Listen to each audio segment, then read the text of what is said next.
Assalamualaikum para pejalan. Pagi ini saya akan berjalan kaki berkeliling perkebunan Kina Bukit Tunggul yang berlokasi di timur laut Bandung. Saya mengawali dan mengakhiri perjalanan dari warung kue balok enak Cipanjalu, Palintang. Di belakang warung kue balok terdapat kampung bernama Kampung Gunung Kasur. Dari sinilah perjalanan dimulai. Kampung ini sangat sederhana. Semua bangunan berupa rumah panggung dari kayu dengan jalan batu makadam sebagai jalan utamanya. Kampung Gunung Kasur ini hanya salah satu dari beberapa kampung lainnya di dalam kawasan perkebunan Kina Bukit Tunggul.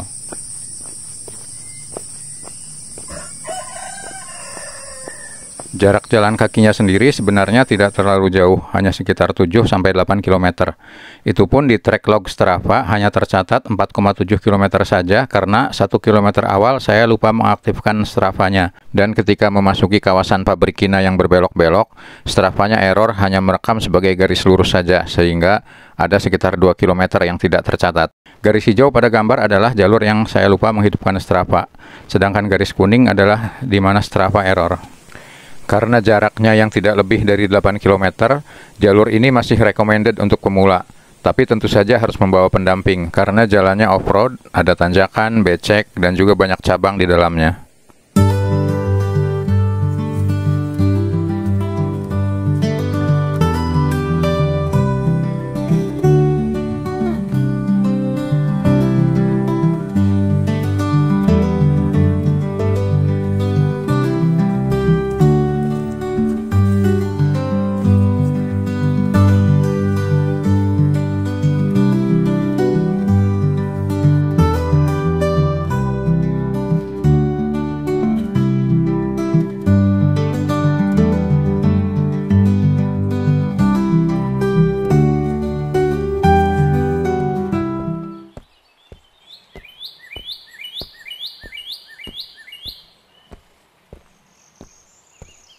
Saya sudah pernah melewati jalur ini beberapa kali, tetapi dengan bersepeda.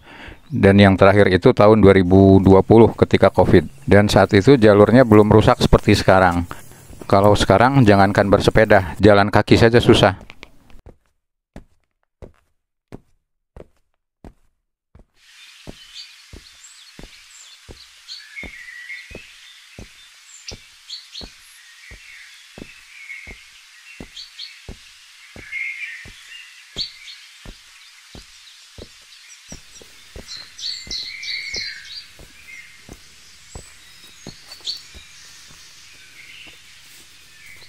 Akhirnya saya keluar ke lahan yang lebih terbuka dan di sebelah kiri saya tampak hamparan tanaman palawija.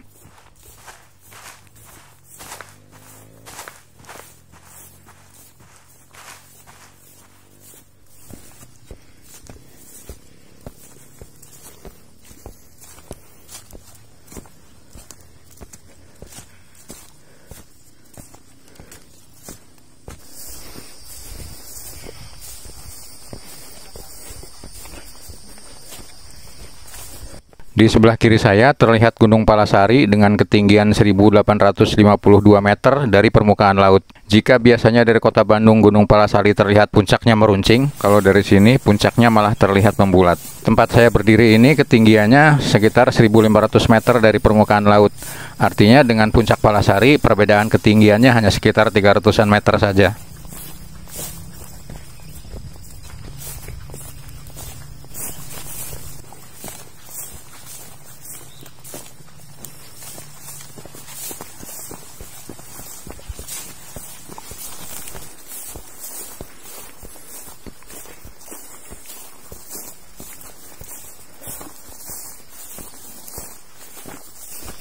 Di depan saya mulai terlihat jalur setengah lingkaran seperti huruf U.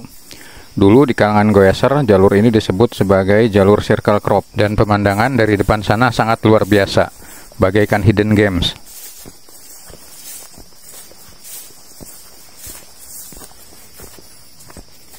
Walaupun tidak hujan, tapi karena beberapa ratus meter terakhir jalurnya full rumput basah, sepatu saya pun sampai basah kuyup. Sekarang kita alihkan pandangan ke arah selatan dan kita lihat, Masya Allah, betapa indahnya alam ini.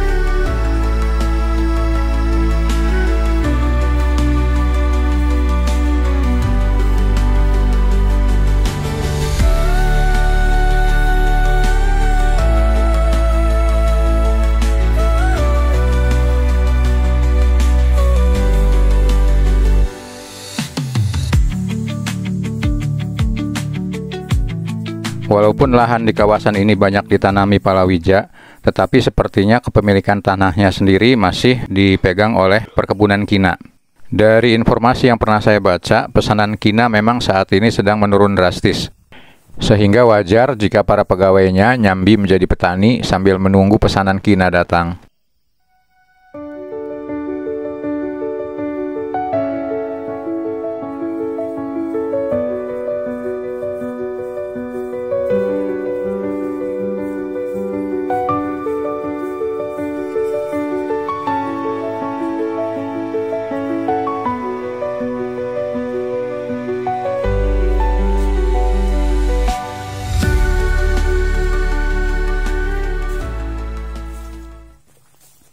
Sekarang kita memasuki kawasan yang masih ditanami pohon kina. Perkebunan kina ini sendiri berada di bawah administrasi dari PTPN 8 Bukit Unggul. Berdasarkan info yang saya dapat dari website bandungbergerak.id, didapat keterangan dari staf administrasi dan sistem afdeling perkebunan bahwa perkebunan kina ini sudah beroperasi dari tahun 1927 dan pernah dipimpin oleh 2 orang administratur berkebangsaan Belanda dari tahun 1927 hingga 1957, hingga kemudian dinasionalisasi pada tahun 1958. Produk kina yang diolah di sini sampai pada tahap kulit kina kering tepung atau K3T, lalu kemudian dikirim ke PT Sinkona Indah Lestari yang memproduksi garam kina dan turunannya untuk industri farmasi, kimia, minuman, dan lain-lain di seluruh dunia. Namun sekarang kina bukan lagi komoditas utama, pengembangan dan produksi kina bukan lagi prioritas negara, hanya sekedar merawat sejarah. Jika di masa jayanya pabrik kina Bukit Unggul bisa memproduksi sampai 100 ton kina kering per hari, sekarang untuk 10 ton saja baru terkumpul setelah 3 bulan. Dulu, Hindia Belanda memasok 90% kebutuhan kina dunia. Sekarang hanya 5% saja kina yang berasal dari Bukit Unggul. Selain Bukit Unggul, dulu perkebunan kina terdapat juga di seluruh dataran tinggi Bandung Utara dan Selatan, seperti Cinyiruan, Kertamanah, Rancabali, Santosa, dan lain-lain. Kini hanya Bukit Unggul saja yang tersisa. Itu pun seperti hidup segan mati tak mau.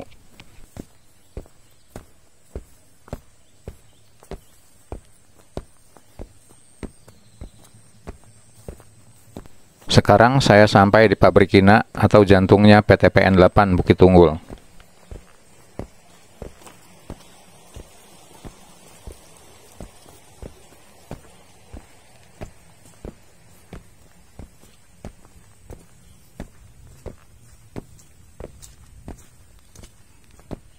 Sama sekali tidak ada tanda-tanda aktivitas di dalam pabrik kinanya. Dan ini mungkin gedung perkantorannya. Jika kita lihat di plang, namanya tertulis Bukit Unggul dengan 1 T. Padahal dari dulu tempat ini lebih dikenal dengan nama Bukit Unggul dengan 2 T, berdasarkan nama gunung yang lokasinya tidak jauh dari sini. Almarhum Budi Brahmantio, seorang pakar geologi dari ITB, juga mempertanyakan hal ini. Karena berdasarkan toponiminya atau asal-usul nama tempat, daerah ini memang bernama Bukit Tunggul, berdasar dari kata tunggul. Bahkan menurut almarhum Budi Brahmantio, peta Belanda buatan tahun 1929 pun menuliskan namanya sebagai Gunung Bukit Tunggul dengan 2 T. Kenapa diubah menjadi Bukit Unggul? Mungkin pihak perkebunan ingin tempatnya menjadi perkebunan yang unggul, bukan perkebunan yang tunggul, karena tunggul itu berarti sisa-sisa kayu.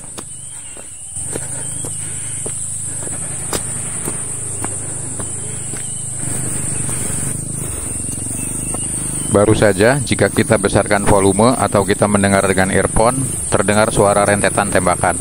Dari tadi memang sesekali terdengar dentuman bom dan rentetan tembakan.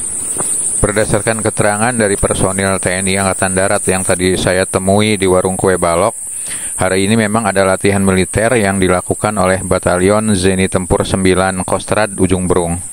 Tempat latihannya di sekitar situ Sangkuriang. Dan ini berarti kabar buruk bagi saya karena rencananya saya juga akan menjelajahi daerah situ Sangkuriang. Dengan adanya latihan ini tentu saja daerah sekitar situ Sangkuriang pun ditutup untuk umum. Beberapa tahun lalu tempat di sebelah kiri saya ini adalah penangkaran rusa, tapi sekarang sudah menjadi kebun palawija. Gapura itu adalah jalan ke arah situ Sangkuriang. Saya tidak dapat ke sana karena sedang ada latihan, jadi saya akan berjalan ke arah sini.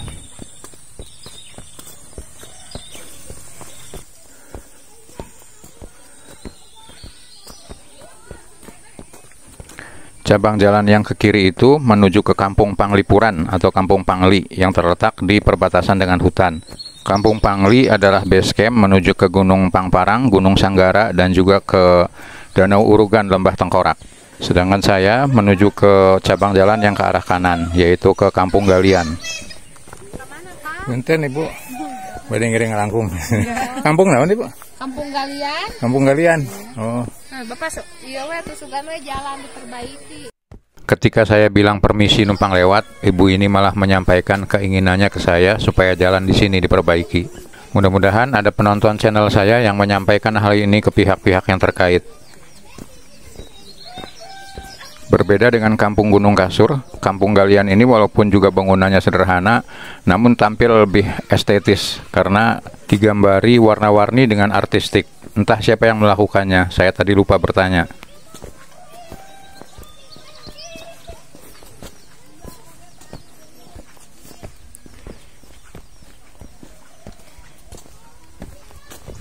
Kampung Galian warganya tidak begitu banyak. Rumah di depan ini adalah batasnya dan jika diteruskan kembali ke perkebunan kina. Saya mencoba berbincang dan bertanya kepada dua orang ibu warga asli Kampung Galian ini. Dia karyawan sadayana, pegawai perkebunan. Oh. Bertani ini Pak. Nama perkebunan menuju ke ieu darah mama ke kebun biasa. Oh, gitu. Oh. Bertani. Menurut ibu ini, kondisi pabriknya memang sedang drop sehingga pegawainya banyak yang bekerja sebagai petani. Mungkin dalam hal ini perlu campur tangan pemerintah untuk membantu mereka. Ini adalah bekas gedung administratur perkebunan, bisa disewakan juga jika kita ingin menginap di tempat ini. Di dalamnya terlihat beberapa truk milik Batalion Zeni Tempur 9.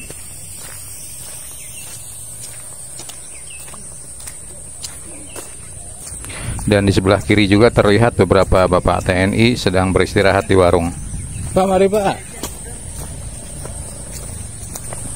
Jalan yang lurus itu adalah akses masuk utama ke perkebunan kina. Dan saya akan kembali belok kiri ke pabrik kinanya.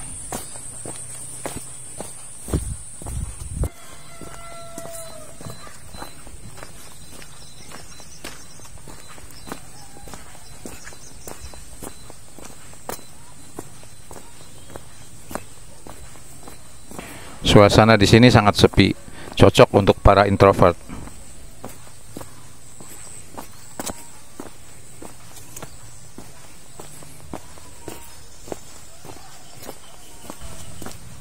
Tadi saya datang lewat jalan ini dan sekarang pulangnya kita coba lewat jalan yang lain.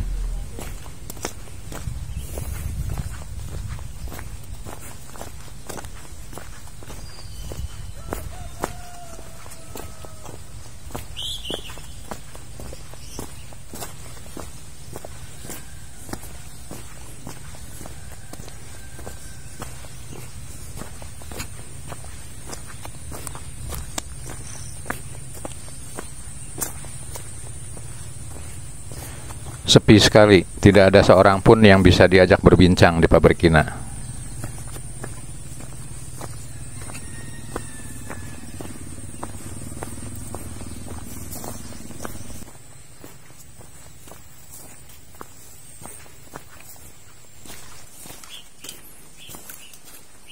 Punten, ngiring aku.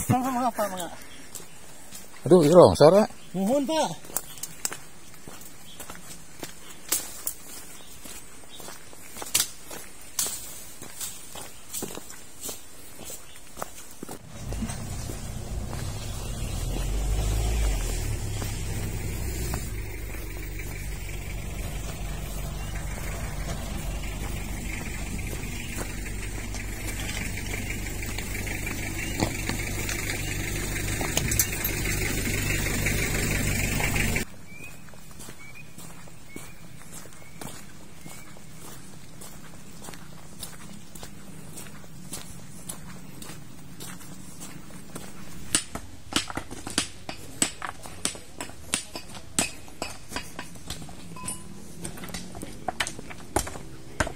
Punten. Punten. Di depan ada pertigaan yang lurus mengarah ke Lembang, dan satu lagi belokan huruf U mengarah ke Palintang Ujung Berung. Saya akan mengambil yang ke arah Ujung Berung. Terlihat petunjuk bertuliskan Agrowisata Kebun Kina Bukit Unggul. Sekitar 10 tahun yang lalu, Kebun Kina ini pernah diproyeksikan menjadi tempat agrowisata. Pengelola sudah menyiapkan homestay di gedung bekas administrator perkebunan, sudah membuat danau buatan bernama Situ Sangkuriang, sudah ada warung-warung, sudah membuat penangkaran rusa, bahkan sudah menyiapkan bumi perkemahan. Namun karena akses jalan yang kurang baik dan juga banyak tempat wisata lain yang lebih menarik, akhirnya agrowisata Bukit Unggul menjadi terlupakan. Sekarang yang terkenal dari Bukit Unggul ini justru Kampung Pangli sebagai base camp dari pendakian ke Gunung Sanggara, Gunung Pangparang, dan ke Danau Urugan Lembah Tengkorak.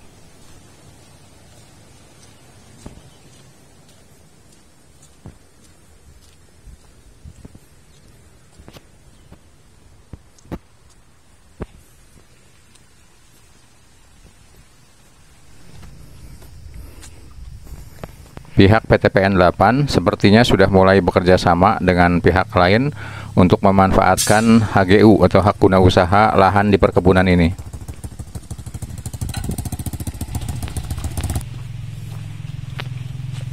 Saya akan kembali memasuki jalan kecil, bukan jalan utama.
Ini adalah jalur saya berangkat tadi, atau dengan kata lain, saya sudah sampai kembali di Kampung Gunung Kasur.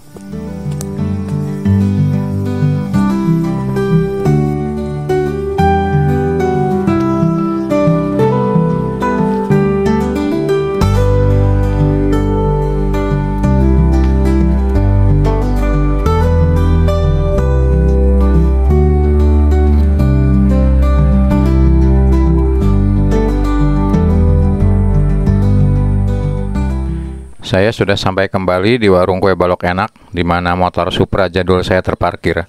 Dengan demikian, selesai sudah video ini. Terima kasih sudah menonton sampai selesai.